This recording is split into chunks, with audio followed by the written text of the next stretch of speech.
Aujourd'hui, comment traiter les pointes sèches. Salut, donc là c'est une vidéo de nuit, le fond sonore c'est celui des Antilles. J'ai changé un petit peu le cadre par rapport à la lumière en fait. Donc ce soir je vais essayer de traiter mes pointes sèches. Donc ce que j'ai fait tout bêtement, c'est que je me suis basée sur les propriétés en fait des différentes huiles et beurres végétaux pour essayer de voir ceux qui étaient le plus adaptés en fait à la sécheresse des cheveux.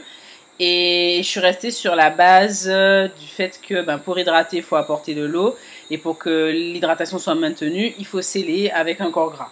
Donc je vais utiliser le leave-in conditioner. Je reste toujours dans ma logique de la gamme d'Obaline que j'essaye en ce moment.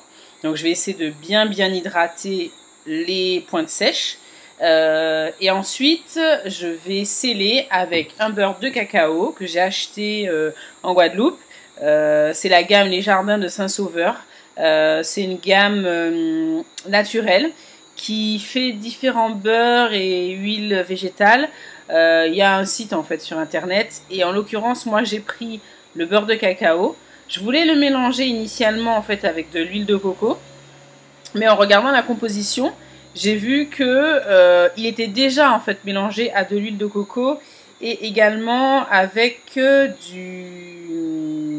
la vitamine E et du karité. Donc je me suis dit je vais essayer comme ça. Si ça suffit pas, je rajouterai à ce moment-là de l'huile de coco. Pourquoi l'huile de coco? En fait, c'est assez simple. L'huile de coco a deux propriétés. La première, c'est de pénétrer dans la fibre capillaire. C'est la seule huile végétale en fait qui a cette capacité-là. Donc une fois qu'elle est dans la fibre, elle a une affinité particulière pour les protéines. Et les protéines, elles, leur travail, c'est de permettre, de maintenir la structure du cheveu en refermant les écailles. Donc, elles participent au respect de la structure de la tige capillaire. Donc, quand vous amenez de l'huile de coco, vous permettez à votre cheveu de garder sa structure naturelle.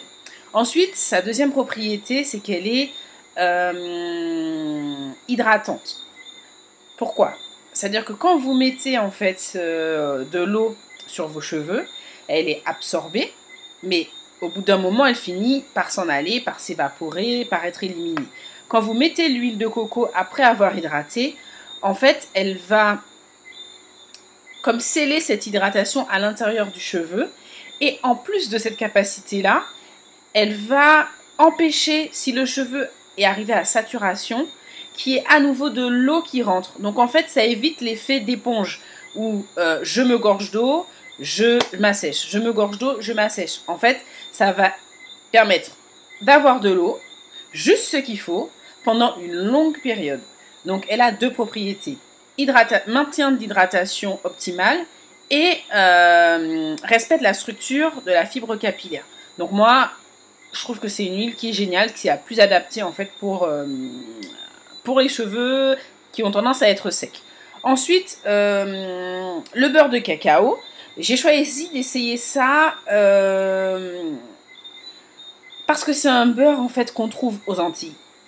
C'est une raison qui peut paraître un peu bizarre, mais je me suis dit, souvent les produits qui vont avec notre type de cheveux, c'est des produits qu'on trouve en fait dans la zone tropicale. Donc je me suis dit, tiens, pourquoi pas celui-là? Et en regardant en fait les propriétés, je me suis rendu compte que c'est un beurre qui est émollient ou adoucissant en fait, qui est très nourrissant et qui, de par sa constitution assez épaisse et grasse en fait, va permettre de maintenir l'hydratation à l'extérieur en fait, soit de la peau, soit des cheveux. Et il est utilisé justement par rapport à dans les produits capillaires, par rapport à ces caractéristiques-là. Donc je me suis dit, la synergie des deux, ça pourrait être sympa. Je vais garder le Dubaline d'hydratation. J'aurais pu utiliser de l'eau, hein, mais je me suis dit, bon, comme je teste en ce moment le Dubaline, je vais garder ça. Et je vais sceller les pointes avec ça.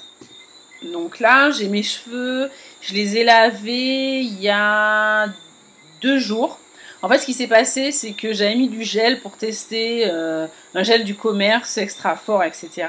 Au final, ça n'a pas tenu. La coiffure que j'avais essayé de faire a pas tenu et mes cheveux étaient ingérables, ils étaient super secs, c'était pas top. Donc je les ai hydratés simplement avec de l'eau et une huile. Et puis je me suis rendu compte en fait grâce à ça quand même que mes pointes étaient hyper sèches. Donc en regardant, bon je peux pas vous montrer là parce que la qualité d'image est pas géniale, mais je me suis rendu compte que mes pointes étaient pas cassées, mais ni fourchues, ni ouais, rien, mais qu'elles étaient vraiment sèches. Je sens une différence entre la longueur même et la pointe. Donc je vais, d'où mon testing là d'aujourd'hui. Mon leave-in. Donc je suis assez généreuse. Donc je mets sur toute la tige puisque de toute façon il faut hydrater tout le cheveu. Voilà, en insistant bien sur les pointes. Si vous avez vraiment beaucoup d'épaisseur, vous pouvez, voyez, plaquer les tiges, séparer en deux éventuellement. Voilà, pour permettre de vraiment mettre le produit partout sur la fibre, sur toutes les fibres en fait. Je prends mon beurre. Alors par contre, celui-là, il sent très fort.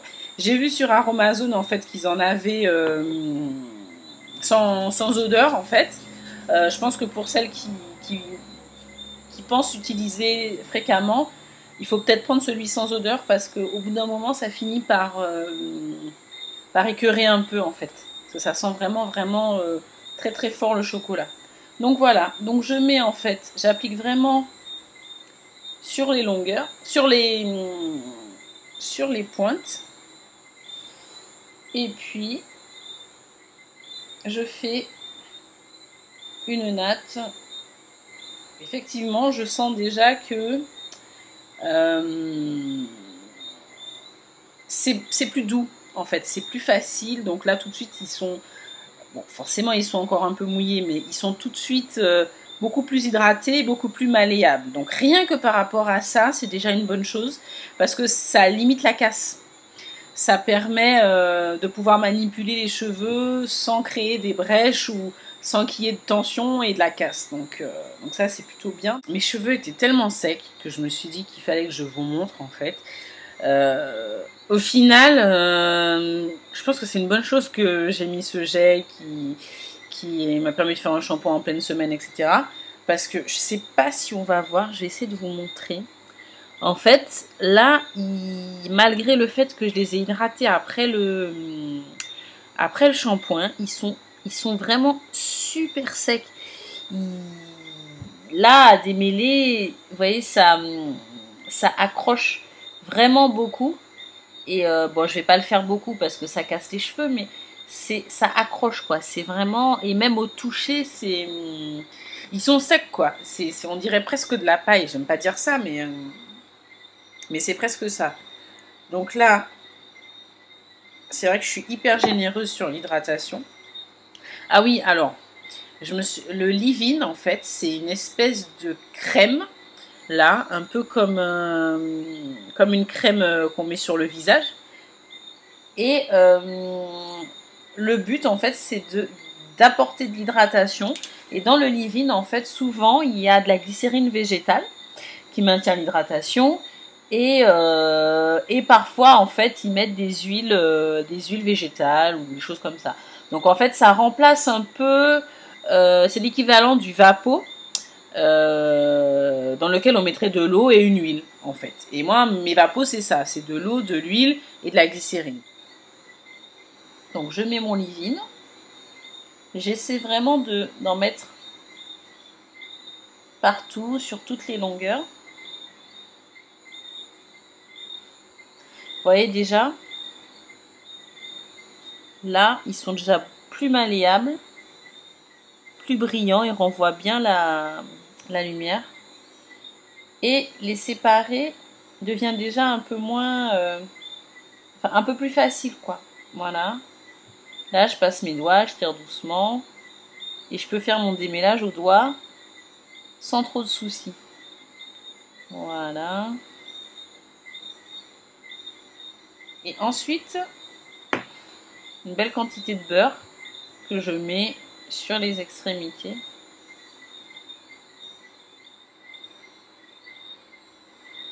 Et voilà. Et là, on a un cheveu qui renvoie bien la lumière, qui est bien brillant, qui est facile à démêler. Hop, je voulais vous montrer le rendu une fois qu'on a appliqué les deux produits.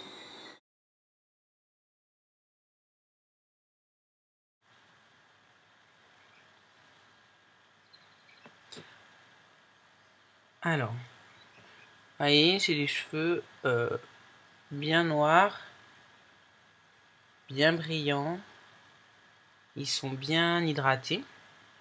Donc les pointes de devant n'étaient pas très sèches, donc ça va. On sent hein, quand même, faut être honnête, qu'elles sont un peu plus sèches que les longueurs, mais vraiment ça va. Et puis c'était plus à l'arrière que ça m'inquiétait.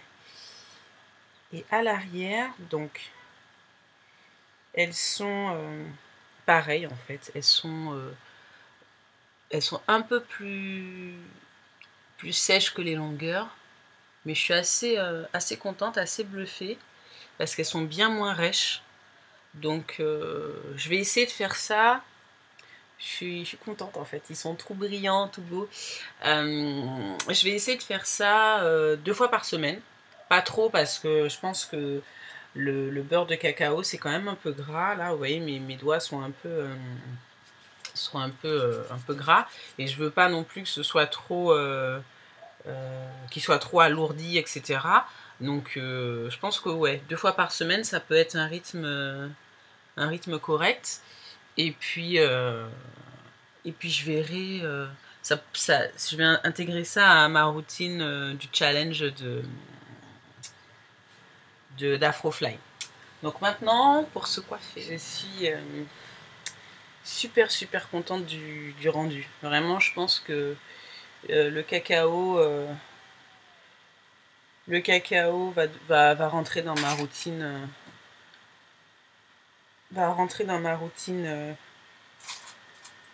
Capillaire. Je suis trop contente. Alors, hop là. Donc j'ai acheté un accessoire un peu rétro flashy. Enfin, pas flashy, mais un peu rétro, mais qui se voit.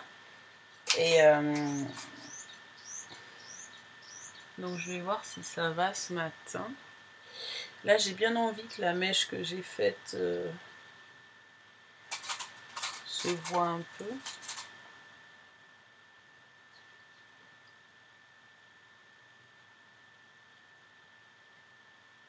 Voilà.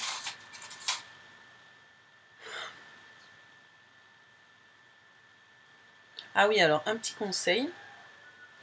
Quand vous faites des twist art, des braid art, des choses comme ça, comme on ne sait jamais comment ça peut tourner dans la journée, sauf quand on a vraiment l'habitude des produits qu'on utilise, ou on ne sait jamais ce qui peut se passer, si jamais il pleut, vous n'avez pas de parapluie, ou j'en sais rien, pensez toujours à prendre des accessoires, des pinces, des élastiques, des choses comme ça, pour pouvoir attacher vos cheveux, ou des bandeaux, ou n'importe quoi, parce que si vous avez un accident capillaire, c'est embêtant quand on a une grosse masse capillaire de devoir gérer ça après. Alors, donc voilà mon fameux accessoire. En fait, c'est juste un serre-tête avec un gros nœud. Donc voilà, tout bêtement, que j'ai intégré en fait vraiment, que j'ai mis dans la masse capillaire. Donc en fait, clairement, on voit pas le serre-tête. Et puis de toute façon, sur mes cheveux, ça sert à rien, ça tient pas. C'est juste vraiment pour le nœud. Et puis bon, bah là, j'ai ma mèche. Donc voilà. J'espère que cette vidéo vous aura plu, donc qu'elle vous aura aidé un petit peu dans le traitement des pointes sèches. Moi, je vais continuer, voir comment ça se passe pendant à peu près 1 mois. Je pense qu'il faut vraiment se donner le temps pour que les cheveux s'habituent et adhèrent au produit, en sachant que ben là, je suis vraiment contente parce que en une soirée, ça a changé complètement la fibre capillaire. Et peut-être que je les aurais coupées si j'avais pas fait ça, en me disant ils sont peut-être simplement abîmés, elles sont peut-être abîmées, alors qu'en fait elles étaient juste sèches. Donc voilà, j'espère que ça vous a plu, que ça vous a aidé. Et puis, on se retrouve très vite. Allez, bisous, bye bye. N'oubliez pas, vous pouvez me retrouver sur mon blog. Chouchoutez-vous.